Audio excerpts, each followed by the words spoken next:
Hi, I'm Lloyd Spence, and it's a beautiful day in the neighborhood here at Chat Sports. It's NBA Now, and we've got your latest NBA news.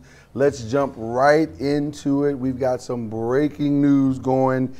It looks like it's time to Boogie, all-star forward center DeMarcus Cousins is ready to make his debut this season. It looks like it's going to be January the 18th in Los Angeles in the Staples Center. He's going to be bringing his A game, A Boogie, without the hoodie. He's decided after meeting with Warriors coaches and staff that he's made the progress. He's played well in the G League. He's had a good time rehabbing and feeling good after those rehab practices. He's practiced full contact with the team. So barring any setbacks, he is going to make his debut in the Staples Center against his hated rival, the LA Clippers in Los Angeles. We're looking forward to that game. That is definitely going to be must-see TV. And now the odds for the Warriors winning the title have changed slightly. The Warriors are still the favorites, of course, but now they are followed by the Raptors, the Celtics, and of course the 76ers. So it should be a fantastic return. So looking forward to seeing what Boogie does on his return. We've got some other news going here, and looks like the Cavs are in a bit of a trouble. How can you troll people in free agency? But it looks like the Cavs have done just that in their signing and waiving of Patrick McCaw. Now, this is a interesting story to say the least, but let's see if we can break it all down here. This was first reported by Mark Stein of the New York Times. But the NBA is going to investigate that the Cavs signing and waiving of Patrick McCaw was something called the salary cap circumvention. Now, let me break that down and explain what that is. A lot of big words there. But it appears that the Cavs signed Patrick McCaw to a contract, 2 years, $6 million, as a restricted free agent, forcing the Warriors' hand to make a decision as to whether to sign him, re-sign him, or not. The Warriors opted not to re-sign him because they would take an $11 million tax hit, luxury tax hit to their team. So they decided not to re-sign him.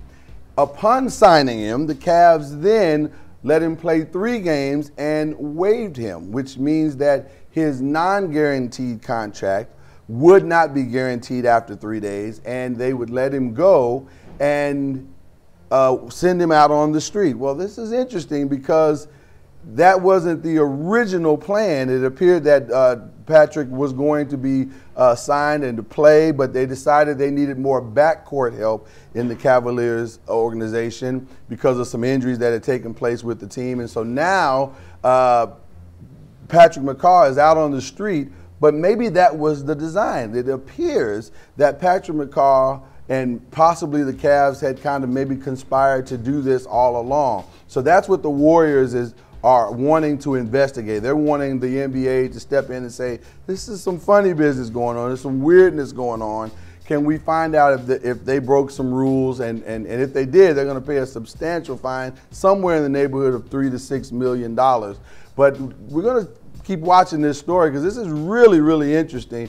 The Cavs and the Warriors obviously don't care for each other too much, and this is just another indication of that. So we're going to keep our eyes on this story and see how this plays out. So next up in Laker news, their tensions are still high in Lakerland. Right after the Dallas Mavericks game the other night, Coach Walton decided to kind of air out his 2 superstars, young players, Brandon Ingram and Lonzo Ball. He stated that they needed to show a little bit more passion. Now, I'm not really sure what that means, but he understands that he wants them to do a little bit more. Just go get the extra rebound, go get the extra steal, go do something more than what they're doing and show leadership. Now, I will admit that Lonzo Ball and Brandon Ingram look like Sleepy Floyd out there most nights. They don't play with an intensity like most NBA players, but they are playing with a sense of efficiency over the last 7 games with LeBron James being out. Lonzo Ball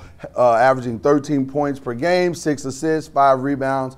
He's shooting about 45% from the field. Brandon's shooting about 20 points per game, which is 4 points better than his season average of 16, 3 assists, 11 rebounds. So they're doing something, and you got to remember they're still both young players. They're still trying to figure this thing out. So I understand what Coach Walton is doing, trying to motivate these young guys. But I think they're at this stage in their young NBA careers, I think they're doing about as well as to be expected. But I just wonder, is this just really conjecture for them to be in that trade talks that we keep hearing about Brandon Ingram, or we keep hearing about Lonzo Ball? Because I think a lot of people want to see those two players either packaged together or sent away separately so that the Lakers can go and make a run at that second superstar and maybe try to make that playoff run this year. And in lieu of the injuries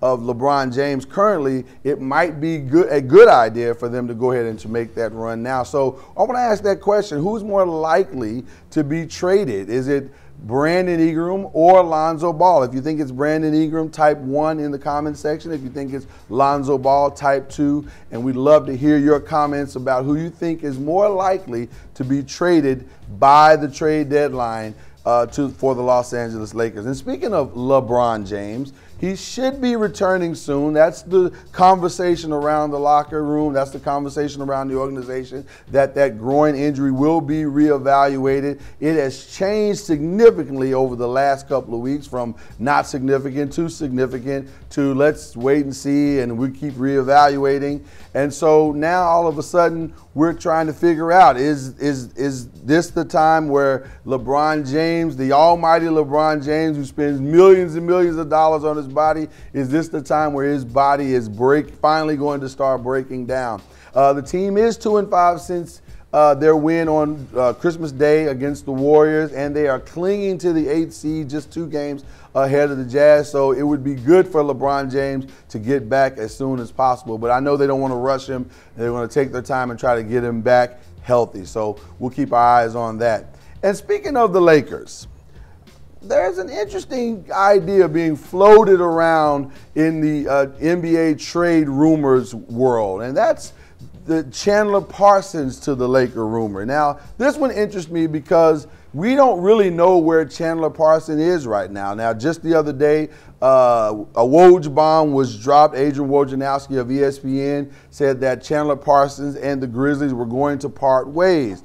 And this is interesting because he has a significant relationship with Tyson Chandler. So the Lakers could be an option for him. And it could be that he could hook up with his old teammate from the Dallas Mavericks.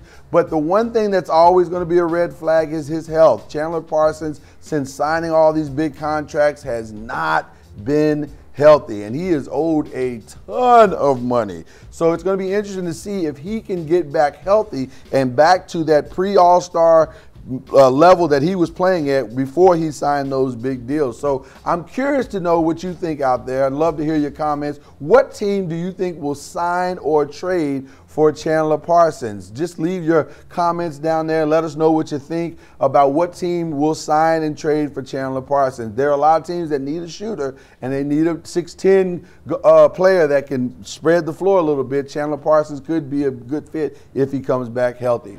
Well, finally, we got another big trade rumor, and that's Kevin Love. Now, we all know that the Cavs are in salary dump mode right now. They're trying to get rid of as much capital and money as they possibly can, and they are definitely in the rebuilding phase. And we know that Kevin Love signed a 4-year, $120 million extension in July, and the contracts have been tough to move because of the size of the extension that he signed. So he's going to draw some trade talks, significant trade talks, because if the Cavs are going to rebuild this organization in the way that they want to, they're going to have to move on from Kevin Love. But to that same point, there are a lot of NBA teams that would love to have a player with Kevin Love's ability and experience, championship experience. So what do you think? Do you think there are teams out there that need that 18 points, 2 assists a game, 11 rebounds a game. What teams are they?